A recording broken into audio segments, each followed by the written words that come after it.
സമ്പത്ത് വന്നാൽ തോന്നുന്ന സന്തോഷം അള്ളാഹു ദാരിദ്ര്യം തന്നാലും തോന്നണമെന്നത് ഈമാന്റെ അടയാളമാണത്രേ.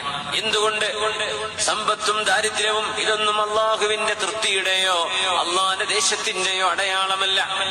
സമ്പത്ത് ദുനിയാവെന്ന് പറയുന്നത് അറളുൻ ഹാദിറുൻ യഅകുലു മിൻഹു അൽ ബർറു വൽ ഫാജിർ. നല്ലവരും അല്ലാത്തവരും, ഈമാനുള്ളവരും ഈമാനില്ലാത്തവരും എല്ലാവരും ലോകത്ത് ജീവിക്കുന്നില്ലേ? സമ്പത്തില്ലേ, സൗഭാഗ്യങ്ങളെന്ന് നമ്മൾ പറയുന്ന ദുനിയാവില്ലേ, ഫുലൂസില്ലേ, പൈസയില്ലേ, സമ്പാദ്യങ്ങളില്ലേ? അത് അള്ളാഹുവിനെ വിശ്വസിച്ചവർക്കും വിശ്വസിക്കാത്തവർക്കും അള്ളാഹ് കൊടുക്കുന്നില്ലേ? അതിനർത്ഥം എന്താണ്?